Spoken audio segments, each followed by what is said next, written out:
What's this? What's this? There's color everywhere. What's this? There's white things in the air. What's this? I can't believe my eyes. It must be dreaming. Wake up, Evan. This is fair. What's this? What's this? What's this? It's snowing outside. What's this? I can't believe my eyes. I must be dreaming. Wake up, Evan. This is fear. What's this? What's this? In here, they got a little tree. How queer! And they don't really think, and why? They're covering the lights. It looks like fun. It looks like fun. And then I found. What is this? Yeah, guys. Sorry, I actually didn't pronounce like the lyrics of this song like correctly. Correct me if I'm wrong, actually. So yeah. So today, guys, I am going to be doing my my second re-review, aka my third review on this movie right now today. So yeah, guys. So today, guys, I am going to be doing my second re-review on The Nightmare Before Christmas. So yeah, so I'm going to go right over here and say cue the intro, actually. So yeah, and also before I cue the intro, yes, I have my Bruno shirt on today. But for my next review, I am going to be, for my next review coming on December, on December 13th of this year, I am going to be turning it to the Coco, Christmas sweater. So yeah. So yeah, guys. So now I'm going to be going right over here now and say cue the intro, actually. So yeah. Which, speaking of which, I am going to be doing right now, actually. So yeah. Cue the intro.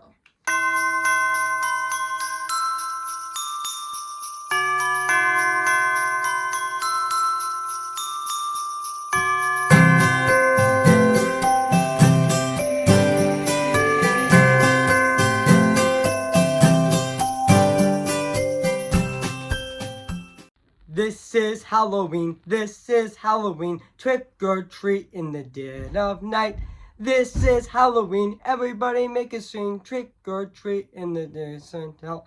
It's all hound, he'll call home, hail to the Pumpkin King. Yep, that's right, that's from the song from the beginning of The Nightmare Before Christmas. So yeah, guys, so today, I am going to be doing my re-review on this movie right now, today actually. So yeah, guys, so without further ado, I am going to be re-reviewing, or should I say, I am going to be doing my second re-review on this movie right now, today actually. So yeah, I have my Bruno shirt on right now, so yeah. So, we don't talk about Bruno, which we do actually, so yeah. But without further ado, I am going to be doing my, my second re-review on this movie right now, today actually. So yeah. So, without further ado, I am going to be reviewing this movie right now, actually, the second time. So yeah, guys, so let's get this started. So yeah. Hey guys, this is Evan, Disney's Animation Film Fanatic 2024 here in Say Expect, guys, and today I am going to be doing my second re-review on The Nightmare Before Christmas. Came in the year of 1993. So yeah, guys, so I am going to read this plot on the internet. So yeah, guys, so basically what the plot's about, the film follows the misadventures of Jack Skellington and also Halloween Town on Halloween Town's beloved Pumpkin King who has become bored with the same traditional routine of frightening people in the real world when Jack accidentally stumbles on Christmas Town, all the bright colors and all the warm spirits, he actually gets a new lease of on life, and also and he plots to bring Christmas under his control by kidnapping Santa and taking over the role. But Jack soon discovers that even the best laid plans of mice and skeleton and men can go seriously really. So yeah, guys, so that's basically what the plot's about this movie. So yeah, guys, so excuse me, guys, just burp actually. So yeah, so now back into the review. So yeah, guys, so that's basically what the plot's about this movie. So yeah, guys, so I did remember that this movie actually did came out on at the New York Film Festival on October 9th of 1993, and it did get released in the United States on it did get released in the United States on October 29th of 1993, and I know this movie is actually an hour and 15 minutes long, actually. And yeah, this movie is actually 76 minutes long, actually. And also, yeah.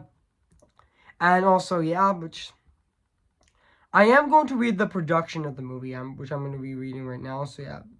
Excuse me, guys. I just burped. So, yeah. So, yeah, guys. I am going to be... Which I am going to be reading the production of the movie right now, which I am going to be doing it right now. Just give me a sec, guys. Excuse me, guys. I just burped again. So, yeah. So, yeah. But I am going to read the production of the movie. So, yeah. I mean, I am going to read the production of the movie right now, which speaking of which, I know that The Nightmare Before Christmas has a very fascinating production history. So, yeah. So the production of the movie. So, yeah. I'm going to read this right now. So, yeah. So, as writer Tim Burton, upbringing in California, Burbank, California, and was associated with the feelings of isol of feelings of socially in which I'm sorry I mispronounced the name, but that's okay. Of of solitude, which correct me if I'm wrong, I pronounced that name, but yeah.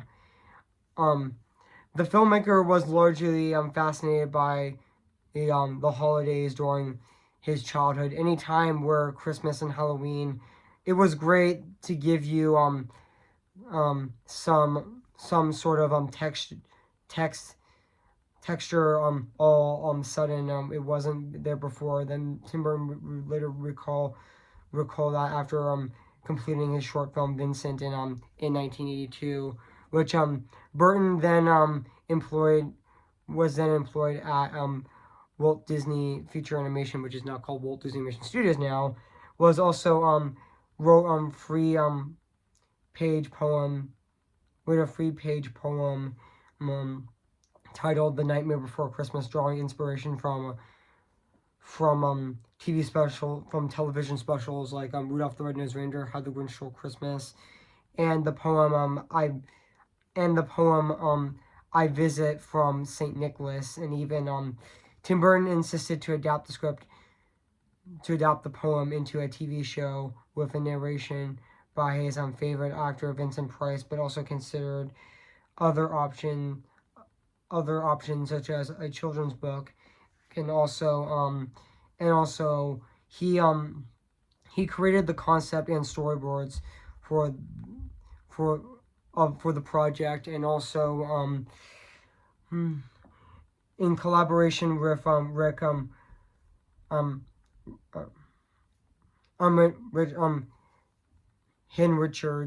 Rick Hinrichards, who substituted character their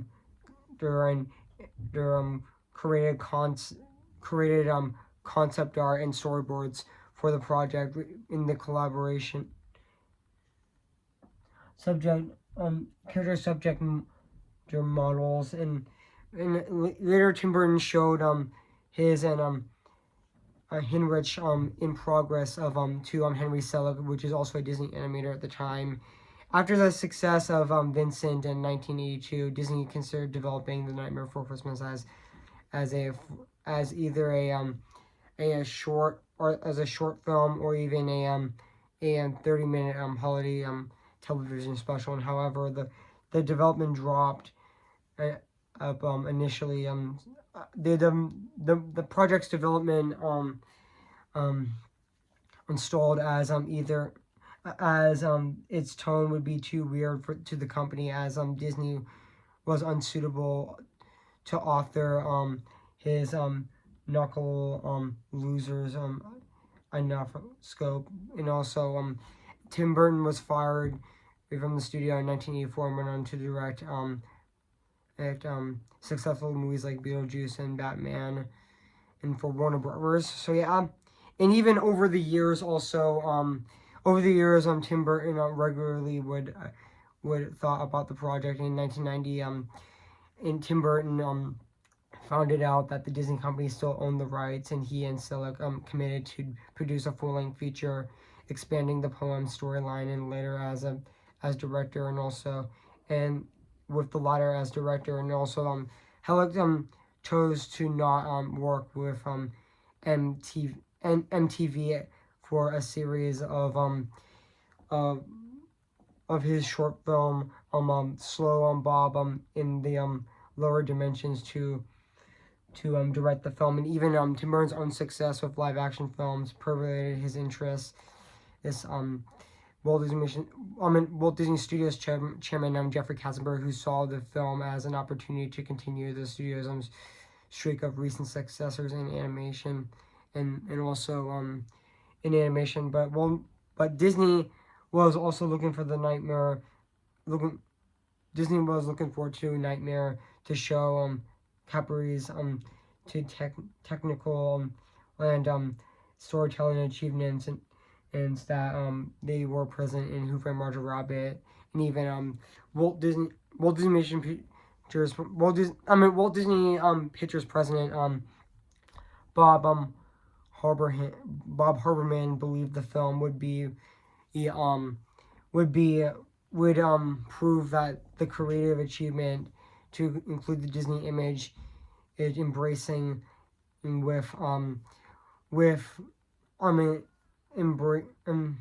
embracing when we can outside that the evolve we can do different and unusual things, which and even though Nightmare would marked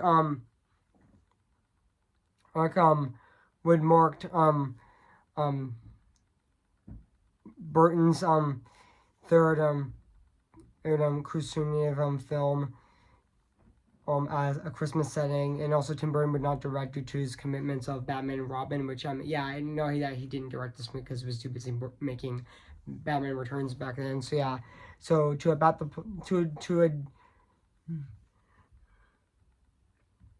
and also he didn't want to be involved with the painstakingly slow stop motion, and also to adapt the poem to adapt his poem into a screenplay. Burton approached Michael McDowell, the collaborator in Beetlejuice, who's McDowell and Burton experienced some creative differences in which Burton Burton actually conceived Burton to make the film as a musical with lyrics and composers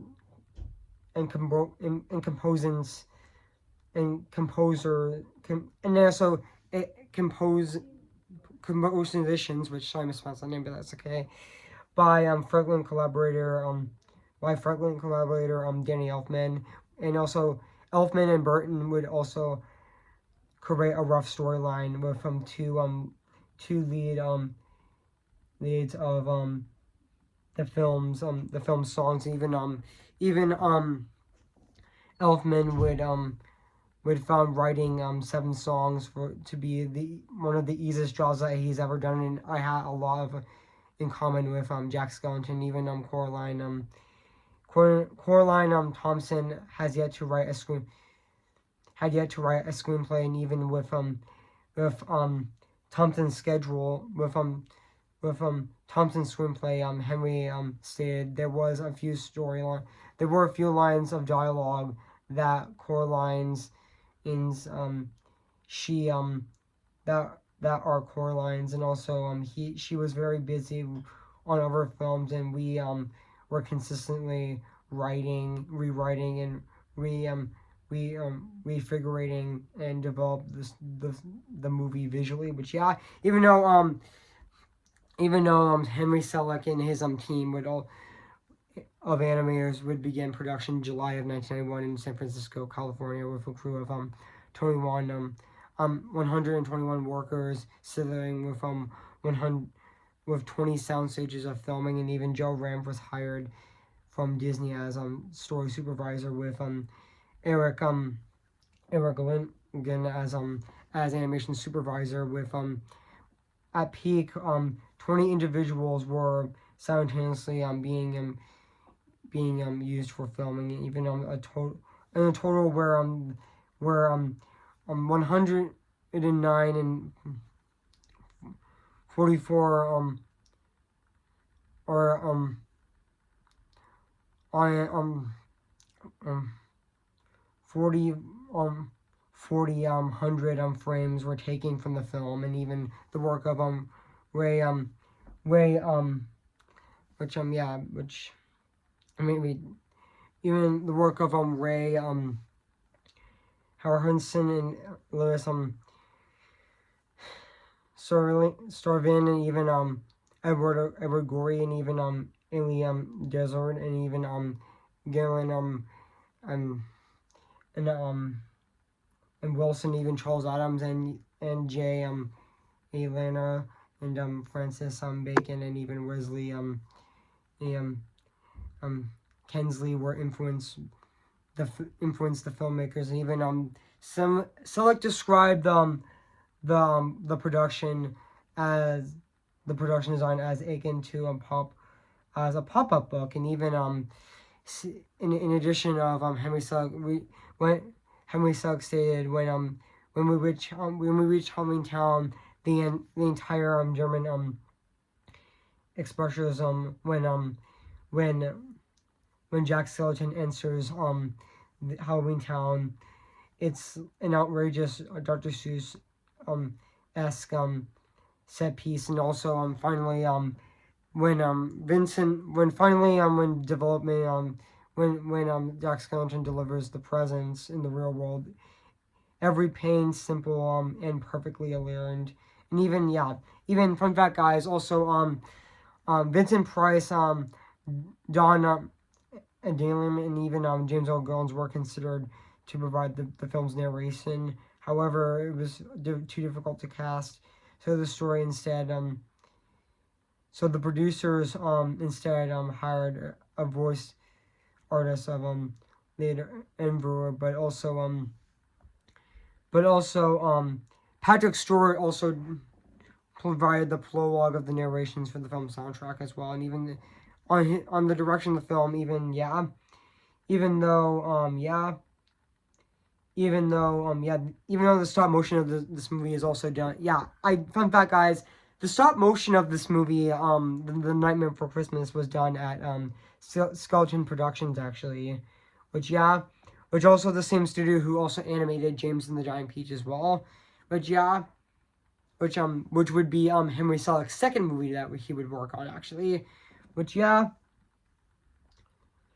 though the company would actually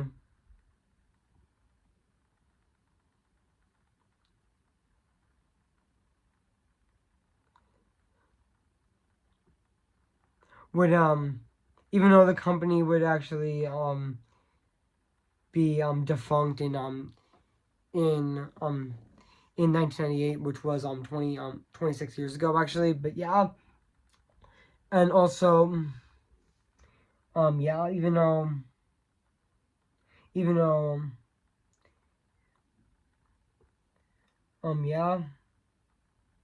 and also, and even fun fact, guys. Originally, The Nightmare Before Christmas was originally going to be under the Disney, and was going to be released under the Walt Disney Pictures banner, but Disney, but due to a test screening full of kids, that they thought the movie was they just didn't understand the movie, and they got freaked out by it. But Disney decided they were going to push out merchandise for the movie, but they scrapped that. But they decided to let's put it under our Touchstone banner, actually.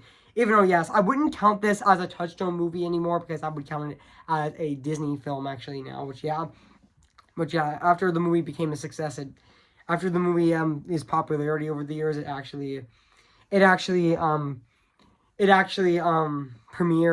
it actually got back into the Disney decided to switch it to the Disney label, so the Walt Disney Studios banner, the Walt Disney Pictures banner, which when you watch the movie now, you can see the familiar castle logo in the beginning, which was also fantastic. So and even though the movie wasn't a major hit when it came out, I mean, I think it did okay, actually, when the movie first came out, even though despite the movie was met with critical and was made of commercial and critical success, actually, including even though the movie did receive high praise, like including this movie did receive high praise, actually, but it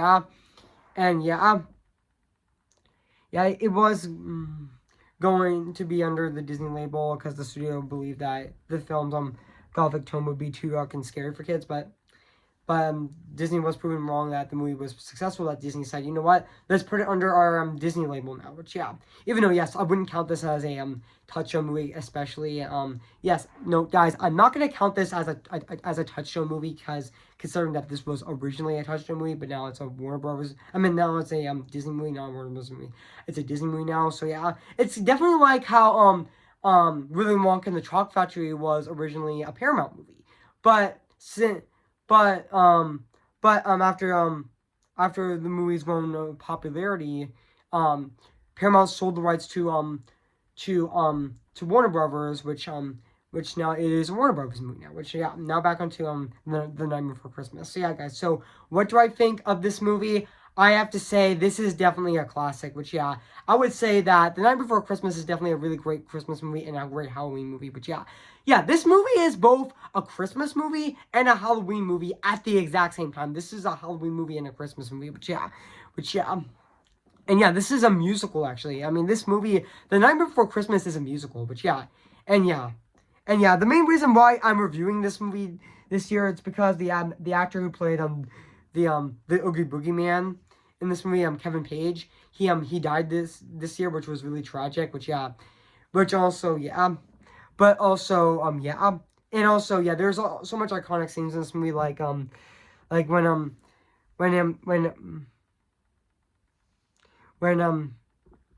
there is so much iconic scenes in this movie where Jack Skellington actually goes into those looks at those trees of different seasons, but he actually stumbles upon the scene with the Christmas tree, the one with the Christmas tree on it, and he opens it, and then he gets transported to Christmas Town, and then yeah, and he sing the song what is this, which is a great song actually. But yeah, and also even the song even the opening of the song, like and even this scene in the movie, that iconic scene where at the end of the movie where Jack Skellington and Sally actually kiss on that actually do kiss actually do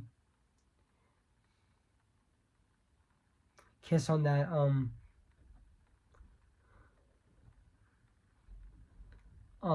yeah, even though even Christmas even it was snowing in Halloween Town at the end of the movie, which is really great actually. And also let's talk about the cast of this movie. Like I definitely thought Chris Anderson as the speaking role of Jack Skellington was really great in the movie, and even Danny Elfman's singing voice, but also the singing voice by Jack Skellington is done by by Danny Elfman, which is also really, he also did really great doing the same voice of him as well. And even Catherine O'Hara as Sally was also great in this movie as well. Yeah, this is the same actor who was also in the 12 Barbie in the 12 Dancing Princesses, and yes, she was also in the Wild Robot as well, and even she played Brooke Weeble, Brooke Wade in Brooke Ripple in Elemental, but yeah, which is actually Wade Ripple's mother, but yeah, which I thought, to be honest, her performance as Sally was also really great in the movie as well, and even other actors like William Hawking as Dr. Frankenstein was also really good in the movie, and even Glenn Sankis as the mayor of but also as the mayor of Christmas Town was also really good in the movie as well, and even Paul Rubens as Locke, one of the trick or treaters, working with Oogie Boogie, which he was one of the voices of it. So yeah, which is also really good in the movie as well, and even Kevin Page as Oogie Boogie was honestly he honestly felt like he had so much fun making the movie as well.